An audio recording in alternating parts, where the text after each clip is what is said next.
Hi, everyone.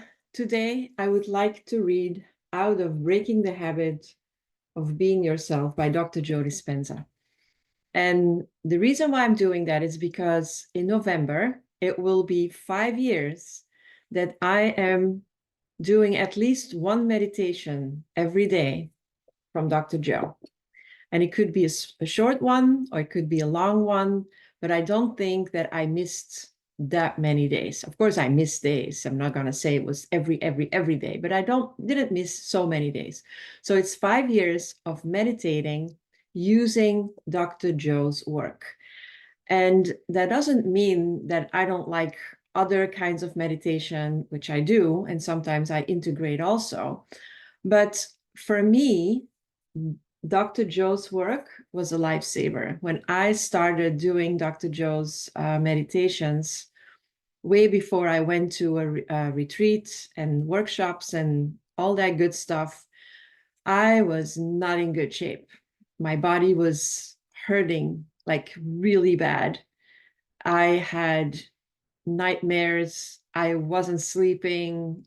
I had a hard time focusing, and I was just in a state of fight or flight all the time. So it wasn't a good thing. And so then I started meditate. And I have to tell you, the first time I did it, I put my earbuds in and I took one of the meditations. I downloaded it. I bought it on the website. I was very excited. And I started, and I could pay attention for a minute, and I had to open my eyes. And then I was very upset about that in a way, because I was like, oh my God, you cannot even focus longer than 1 minute. That's how bad, how that's where you are. And you have to understand, I started meditating when I was in my 20s. I would go to meditation groups, and then later I had my own meditation groups. And so the fact that I went so far away from it and I couldn't even get my eyes closed for 1 minute, that was very, very disappointing to me. And honestly, it took me a long time to get to the 10-minute mark, but I didn't give up. And I did it every morning and every evening. And I woke up at 4, like the best time to meditate, when you're still in alpha brainwave state and you're like just waking up, and your mind is going to allow you to do you make it easier on yourself. Let me put it that way. And that's how I started to get longer into the meditation. At one point, it was that bad because I wanted it so badly. And I really said, okay, Dr. Joe explains that every time you can do one more moment, that's a victory. And I went from one victory to the other victory and the next victory. And then at one point, what happened was I started to smell like a gas smell. And my mind went so crazy to say, you have to open your eyes. There is something going on in your house. There is like a gas leak. You need to get out. And I couldn't resist anymore. So I got up and I checked the whole house, and there was no gas leak. The smell was gone the minute I opened my eyes.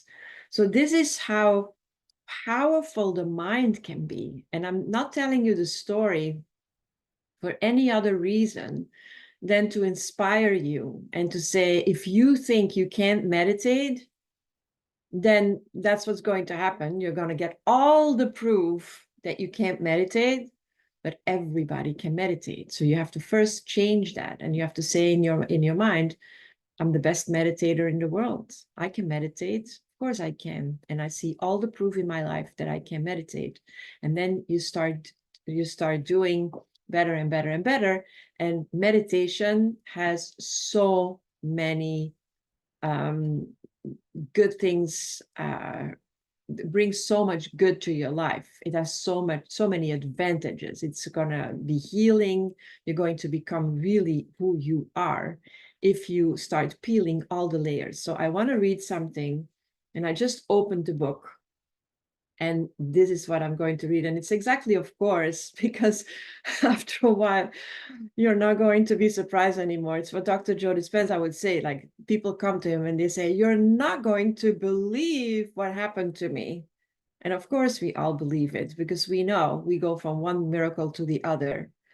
And that is what the work of Dr. Joe is going to do for you. And I promise you, if you have an aversion to it, that is normal because your mind wants to keep you in the familiar. Your mind wants to keep you where it thinks it's safe, what it is known. Your mind wants to keep you in the known. And Dr. Joe's work is going to tear you out of it and going to bring you in the unknown.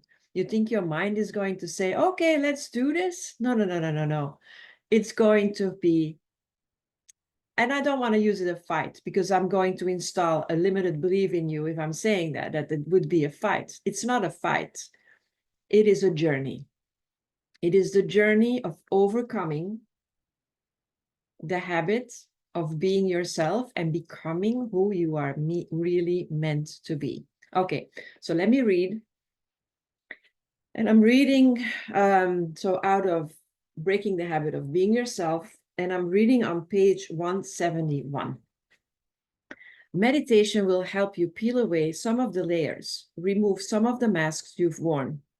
Both of those things have blocked the flow of that grand intelligence within you. This energy that flows to and through you, that you're one with, and that is what creates the miracles. You're creating the miracles with that flow. As a result of shedding those layers, you will become transparent. You're transparent when you are transparent when how you appear is who you are. Is so I stumbled over it because it's so important. As a result of shedding those layers, you will become transparent. And you are transparent when you appear who you are. And when you live your life that way, you will experience a state of gratitude, of elevated joy, which I believe is our natural state of being, which is so true. I can tell you, you come to a state where you're constantly happy, even when things go wrong. Again, life is not meant to be one big party, but the goal is to even be happy and grateful when things are not going the way you think they should go. As you do this, you begin to move out of the past so that you can set your sight on the future.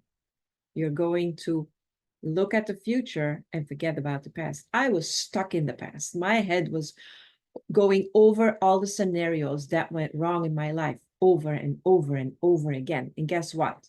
That's why they kept on repeating. It's like like with those old cassette tapes where you can just do repeat, and it would just go again. Same thing. As you remove the veils that block the flow of this intelligence within you, you become more like it. You become more loving, more giving, more conscious, more willful, because that it is mind. The gap closes. At that stage, you feel happy and whole. You no longer rely on the external world to define you. That is so important. The minute you understand that nothing outside of you is going to create happiness and bliss inside of you, not the watch or the car or the vacation. I went on vacations and I was miserable the whole vacation. So the vacation didn't do it for me because I wasn't happy inside. The elevated emotions you're feeling are unconditional. Nobody else and no event can make you feel that way. You are happy and feel inspired just because of who you are. You no longer live in a state of lack or want. And do you know the funny thing about not wanting or lacking for anything? That's when you can really begin to manifest things naturally. It is so important. When I read this the first time, I thought I understood it, but I didn't. You have to read this like a couple of times and really live it to really get this. Most people try to create in a state of lack, unworthiness, separation, or some other limited emotion rather than from a state of gratitude, enthusiasm, or wholeness. That's when the field responds most favorable to you. So people are starting to create. They want to create. Okay, fine. So now, let's say you want to create the money. but you want to create it because you feel a lack of money. And that's the reason why you want to create it. If it comes from a state of lack, guess what? The lack is going to be created, not the money flowing in. And even if the money would flow in, you're still going to feel a lack and it's still going to be gone. You understand? Like, this is so important to get. Like, when you want the money because you are in a state of lack, it's not going to work. You have to want the money from a state of abundance, from a flowing abundance, then it's going to flow in. That's when the field responds most favorable to you, when you feel the abundance and you feel the wholeness. All this starts with recognizing that the gap exists and meditating on the negative emotional state that have produced that gap and dominated your personality.